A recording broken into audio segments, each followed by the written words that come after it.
Your 20s are the most important decade of your life, and it can set you up in a good or bad path for your 30s. And this will involve your relationships, your finances, and your overall happiness. Now is the time to take the action, but I'm going to go over 5 steps you can follow if you want to ruin your 20s. I'm also going to be including a little piece of advice at the end. The first step you can take to ruining your 20s is to not start investing. And investing doesn't necessarily only have to be into the stock market, crypto, or whatever asset class that you feel comfortable investing into. It also means investing into you as a person, your character, your skills, and everything that revolves around you becoming a better person. To touch on some of these, not investing into your financial future, man, will set you back decades. And you don't understand the power of compounding. And if you do, let them know down below, man. Because I didn't start investing into 23. And if I would have started at 20, I would have probably had an extra $30,000 to $50,000 right now. And a lot of people, I've even noticed it at work, man. People don't want to invest into their 401ks or retirements because they say, oh, I'll think about it later.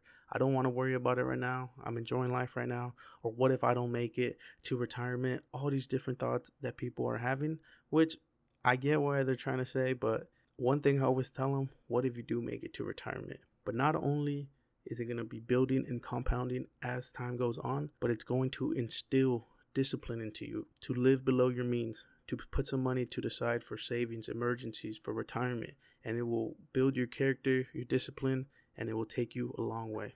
It will also show you the downturns in the market and make you more resilient. So not investing will be the first step to ruining your 20s. Moving on to the second one, your relationships, whether it be with coworkers, a partner, or your family, man. At the end of the day, some people are toxic, some people are bad for you. You have to identify if this relationship is worth building for you or if it's like a certain challenge, because relationships are going to have challenges and you can't just be weak-minded and evacuate as soon as things get hard. But you have to understand the difference between that and somebody that just tears you down, somebody that is always against you or doing things that they know really affect you and they still do it. And you have to be able to make the hard decision in separating so that you can advance and not be put and stuck in this place. And for some of us, it's as close as family, man. Some family members are really toxic. And it's kind of sad to have to abandon them or leave them behind, quote unquote. But your overall mental health, your overall energy will definitely benefit from leaving them. This will also extend into your friend group. If your friend group is only doing drugs, not working, being lazy, at the end of the day, those are your boys. I get it, man.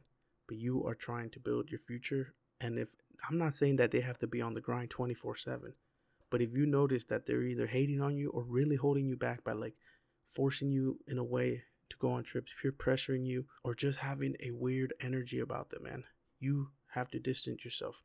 This doesn't mean you can't hang out with them. This doesn't mean you have to cut everybody off. It just means that you have to prioritize your time and what you spend that time doing. Little example for me, man.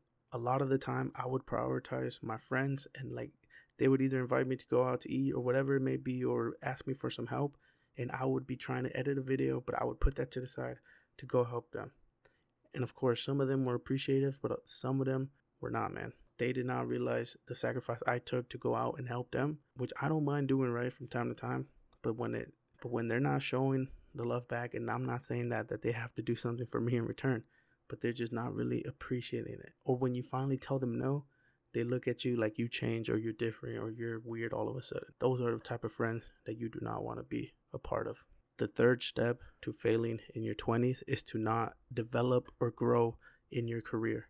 And this doesn't necessarily have to stay in a specific field, but this can also involve something so simple as just trying to apply to a higher position or trying to apply to something that you may have to get a little certification for. Even something as simple as a like $200 guard card to boost your hourly rate by like $5.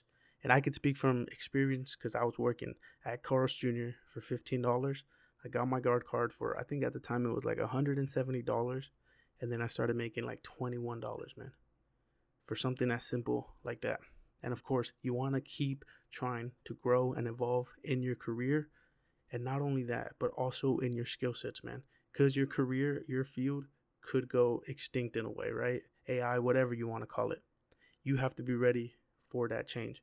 You have to be ready for when the shit hits the fan and you have to find something else or replace the income with another thing, you have to be ready to adapt or even have a game plan.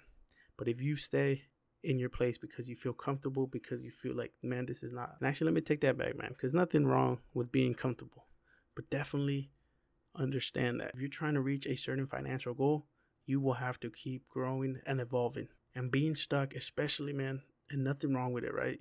You have to work what you have to work. But if you're stuck at a lower income, you will definitely have to put in that extra work, learn those extra skills to evolve in your career.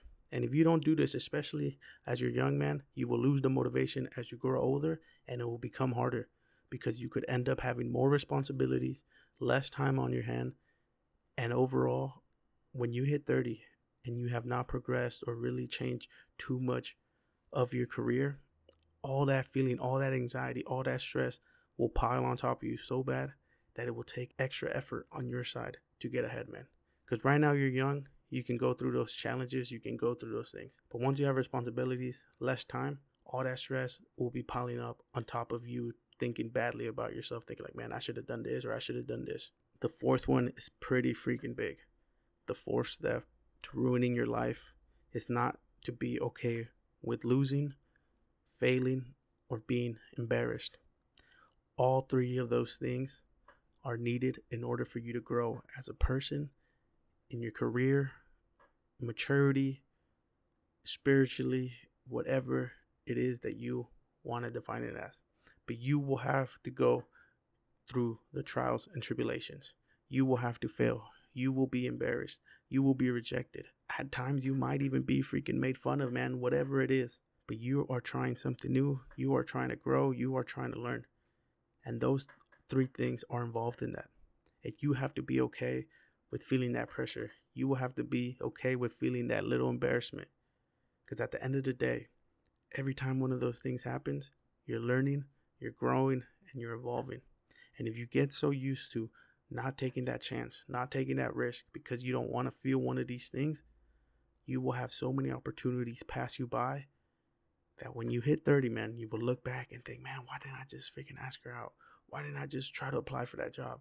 Why didn't I just try to do this? Why didn't I just freaking say good morning to this random person?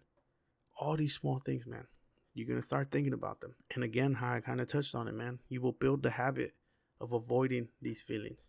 And when you hit 30, you will have a harder time to grow out of this. You will feel even more embarrassed. You will feel even more anxious.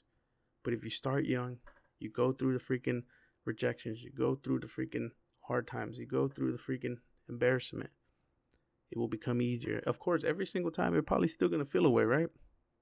But at the end of the day, you will be all right, and you are a better person for going through that. So take that risk, because if you don't, you will see how your 20s will turn into a quote-unquote blur, man, because you will be going through the same cycle. You will not be growing. You will not be changing. And that is not ideal, especially if we're trying to become and grow into something that we've always been dreaming of, really. The fifth and final step to ruining your 20s, man, is to not be taking things serious.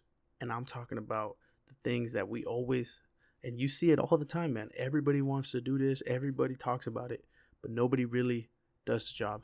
There are some of us that do, but majority of the people don't. And I'm talking about anything. That comes to anything, whether it's your finances, your fitness, your health, your goals, whatever it may be. If you don't actually take it serious, put the discipline in, put the work in, you will not achieve any of these things. And I'm talking about real discipline. I'm not talking about like 1 week of grind and then you're off of it. I'm talking about 1 full year on and off, because it's not going to be perfect. It's not going to be a smooth ride. But I'm talking about for the rest of your life, you're working towards these things. You're putting in the effort and you're really trying to make a change. And of course, you're not going to be perfect, bro. You're going to have those ruts. You're going to have those bad days, those bad months, maybe even a bad year. But if at the end of the day, you take it serious and you still try to improve, even though you've been failing, even though you don't feel the best, that is what matters, man. Especially when you're in your 20s, because that is the time that it's the easiest. That is the time that you will learn the most. And that is the time where it really freaking counts.